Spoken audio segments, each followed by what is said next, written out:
Nagsisimula ang pelikula sa isang lalaki na nagngangalang Sinchul na kinapanayam ng isang reporter sa TV, na nagtanong ang reporter tungkol sa kung paano pinatay ang kanyang mga magulang at kung paano niya nagawang patawarin ang mamamatay tao. Sinimulan ni Sinchul sa pamamagitan ng pagkukwento noong araw na sinubukan niyang tawagan ang kanyang mga magulang ngunit hindi nila sinagot. Nang umuwi siya at binuksan ang mga ilaw, nakita niya ang walang buhay na katawan ng kanyang mga magulang. Ang reporter pagkatapos ay nagtanong tungkol sa kanyang naramdaman nang ang mamamatay tao ay nahuli ng pulisya pagkatapos ng 10 buwan. Inamin niya na noong una ay gusto niyang patayin ang mamamatay tao at maghiganti. Gayunpaman hindi niya magawa dahil ang mamamatay tao ay napapaligiran ng mga gwardya na pumipigil sa kanya.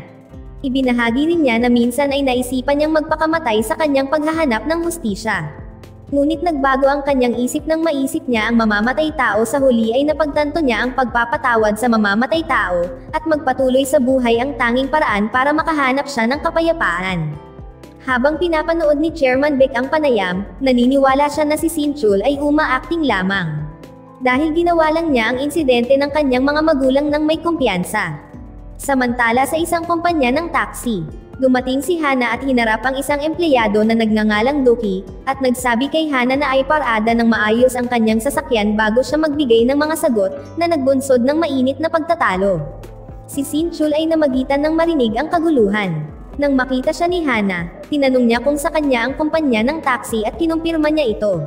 Sinundan siya nito sa kanyang opisina. Sa opisina ni Sinchul, nagpakita si Hana ng larawan ng isang taxi at nagtanong kung kilala niya ang may-ari.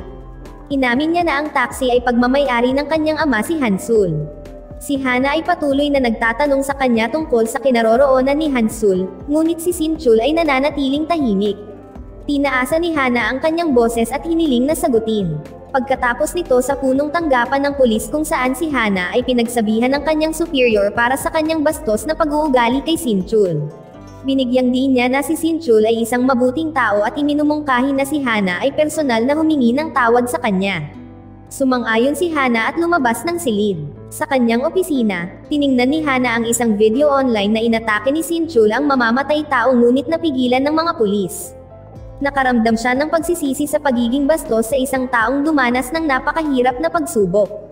Sa sumusunod na eksena nakipagkita si Hana kay Sinchul sa isang voluntaryong kaganapan at humingi ng paumanhin para sa kanyang nakaraang pag-uugali.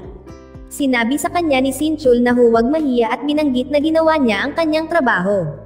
Nagsimulang silang mag-impake ng kimchi sa mga kahon at ipinahayag ni Hana ang kanyang pagnanais na tumulong sa paghahatid ng kimchi.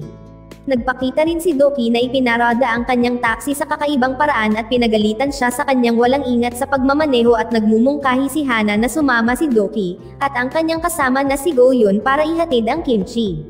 Sumakay si Hana sa taxi at nagmaneho si Doki na nakakagulat na hindi siya kinausap ni Doki at Goyun.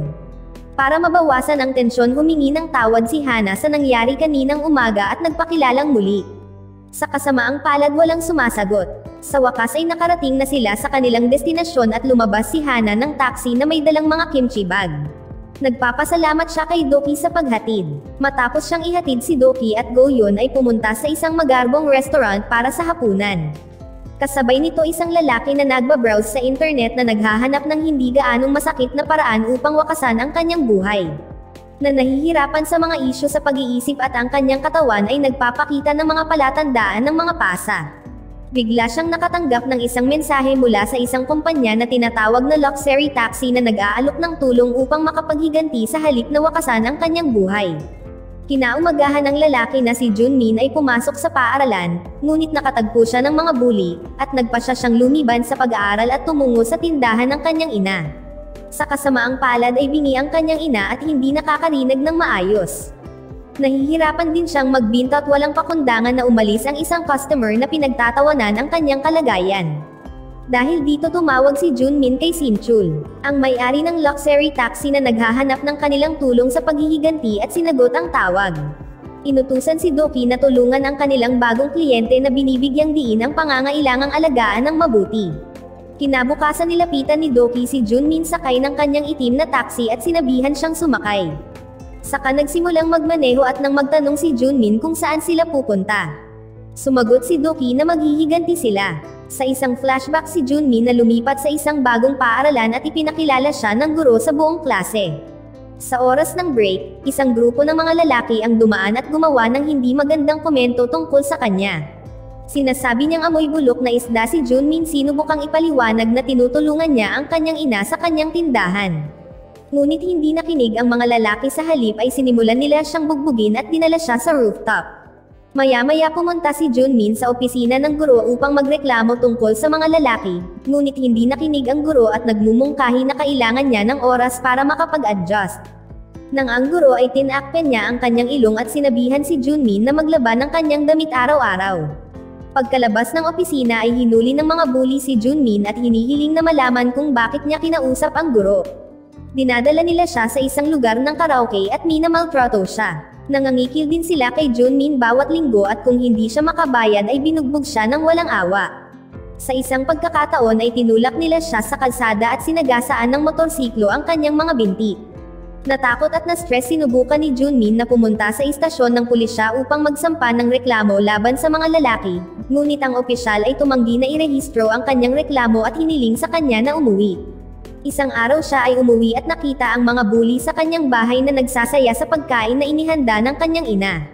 Nang mapagtantong hindi makapagsalita ang ina ni Junmin ay kinukot siya nila ang mga niluto niya para sa kanila, at gumawa pa ng mga pananakot na komento tungkol sa kung ano ang maaaring mangyari sa kanya gamit ang isang kutsilyo. Sa opisina ng paaralan kung saan tinanong ng punong guro si Junmin tungkol sa kanyang mga nasugatan na mga binti. Sa halip na sabihin ang totoo ni Junmin at sinabing nadulas siya sa kalsada at nasagasaan siya ng isang motorsiklo. Nang sinubukang makipag-usap ng ina ni Junmin sa pamamagitan ng sinyas na hinihikayat siya na sabihin ang totoo. Pinatahimik niya siya at gusto niyang talakayin ang mga bagay sa kanyang sarili. Ang punong guro pagkatapos ay inutusan ang mga lalaki na nagpatakbo ng motorsiklo sa mga binti ni Junmin na humingi ng tawad at nag-aatubili silang ginawa ito. Pagkatapos ng pulong, ang punong guro ay umalis sa silid kasama ang mga magulang ng mga lalaki upang makipag-inuman. Sa kasalukuyan inabot ni Doki kay Junmin ang isang sobra at ibinaba siya sa harap ng isang gaming parlor. Pagkatapos nito ay kumuha si Junmin ng card at lumapit sa isang gaming machine para sundin ang mga tagubilin sa card na kanyang na-activate ang laro, at isang game fairy ang lumitaw sa screen. At nagpapalam sa kanya na dapat niyang panatilihing lihim ang serbisyo ng taxi at bayaran ang trabaho sa pagtatapos ng laro. Ipinaliwanag din ng fairy na upang simulan ang laro ay dapat niyang pindutin ang asul na button at upang lumabas dapat niyang pindutin ang pulang buton. Sa una ay hindi sigurado na nagpasya si Junmin na huminto sa laro, gayunpaman habang siya ay tumayo mula sa kanyang upuan ay naalala niya ang mga bully na nagpapahirap sa kanya at ang kanyang ina. Nagmamadaling siyang bumalik at pabigla-bigla niyang pinindot ang asul na buton. Sa pagpindot sa button, dinala siya sa isang underground office kung saan si Sinchu at ang kanyang team ay nakikinig sa kwento ni Junmin at nakakaramdam ng simpatiya para sa kanya. Inutusan niya si Doki na kunin ang kaso at pangasiwaan ito ng may pag-iingat. Bago umalis si Doki ay hinanap ni Giyo ng database para sa impormasyon tungkol sa pinuno ng grupo ng bully at ibinunyag niya na ang ama ng estudyante ay isang major school donor at ang pinuno ng alumni association. Sa pagdinig nito ay binibigyang diin ni Sinchul ang pangangailangang pangasiwaan ang kaso ng masinsinan. Pagkatapos ay sumakay si Doki sa kanyang itim na taxi at nagtungo sa isang restaurant. Sa loob ay kumuha siya ng isang plato upang ihain ang kanyang sarili. Ngunit pinigilan siya ng isang lalaki na nagsasabing ito ang kanyang plato dahil siya ay unang dumating. Si Doki nang hindi nakikipagtalo at lumabas na nagtatapon ng isang pakete sa basurahan ay tila may inihalo siya sa pagkain sa plato. Kinabukasan isang bagong guro na nagngangalang Insang ang nagpakilala sa punong guro ng paaralan bilang kapalit na guro, at ang punong guro ay nagsasabi na ang isa sa mga guro ay nagdurusa ng matinding pagtatae. Ang bagong guro ay walang iba kundi si Doki. Ang taong nakatagpo ni Doki sa restoran noong nakaraang gabi ay sa katunayan ay isa sa mga guro ng paaralan. Ang punong guro ay nagtalaga kay Doki sa isang klase at inutusan siyang hawakan ang subject na math. Nagulat si Doki dito ngunit hindi niya napalitan ang subject. Pagkatapos ay pumasok siya sa silid-aralan at nagsimulang kumuha ng attendance.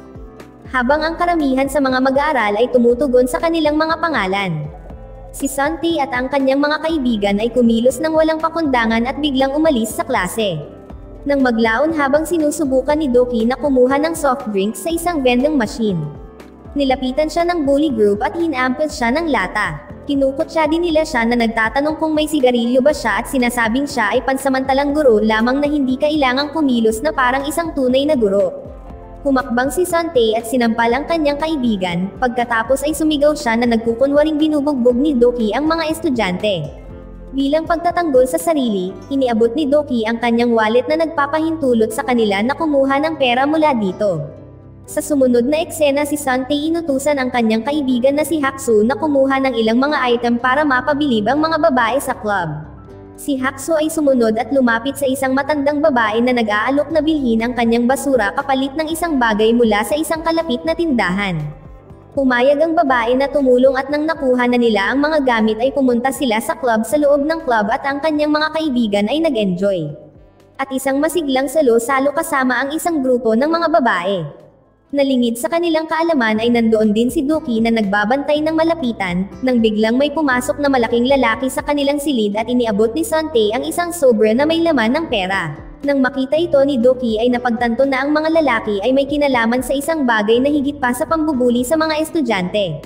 Maya-maya habang naglalakad si Doki sa koridor na si Beck ay hinarang siya at nagulat siya nang makita siya sa club. Tinanong niya ang tungkol sa dati niyang alok na magtulungan ngunit tumanggi si Doki at lumayo. Si Beck ay pumunta sa isang silid kung saan doon ang kanyang mga tauhan para saktan ang isang lalaki. Sinuri niya ang binata at nagpas siyang tumawag sa isang doktor sa paniniwalang maaari itong maging kapaki-pakinabang sa kanya. Noong gabing iyon at nagpiprint ng ilang mga dokumento at ipinadala ang mga ito sa ilalim ng pangalan ni Hana. Kinaumagahan nakatanggap ng sobre si Hana na naglalaman ng mag-ebidensya ng isang kumpanya, kung saan ang mga empleyado ay minamaltrato. Mabilis kumilos si Hana, ngunit nagawa niyang hulihin ang isa lamang sa 4 na salarin na inilagay ang natitira sa listahan ng wanted. Kinabukasan nagpa siya ang bully group na turuan ng leksyon si Doki at gumawa ng plano. Binisita ni Haksu si Doki sa kanyang opisina at niloko siya sa pagpunta sa library sa pamamagitan ng pagsasabi na may naghihintay sa kanya doon. Habang wala si Doki, isa pang lalaki ang naglagay ng mga larawan at magazine sa bag ni Doki at ipinaalam sa kanyang mga kaibigan. Samantala habang pinipilit ang isang batang babae sa library na ginagawa ang kanyang sinabi at ipinaalala sa kanya na ang guro ay aalis sa loob ng 1 linggo. Pumasok si Doki sa silid-aklatan para hanapin ang taong binanggit ni Haksu, ngunit sa kanyang pagkabigo ay wala siyang nakitang tao doon. Si Doki ay umalis, sumunod sa kanya ang babae at bumagsak sa sahig na umiiyak. Ang lahat ng mga mag-aaral kabilang ang isang babaeng guro na nagkukumpulan sa kanyang paligid at nagtatanong kung bakit siya nagagalit sa lahat ng tao. Itinuro ng batang babae si Doki at sinasabing nasa kanya ang kanyang mga pribadong larawan sa kanyang bag. Nahihiya na tumingin si Doki sa paligid at nakita si Sante na nakangiti sa kanya mula sa isang sulok. Si Sinchul ay nakipagkita sa isang babae sa isang ospital at nagtanong tungkol sa kanyang kalagayan. Ipinahayag ng babae ang kanyang kalungkutan tungkol sa batas na nagpapahintulot sa mga mamamatay tao ng kanyang anak na gumala ng malaya na parang walang nangyari. Si Sinchul pilit siyang iniintindi at ang mga taong iyon ay dapat silang mabuhay para sa kanilang mga mahal sa buhay at tuparin ang kanilang hindi sinasabing mga hangarin. Salamat sa panonood, kaibigan.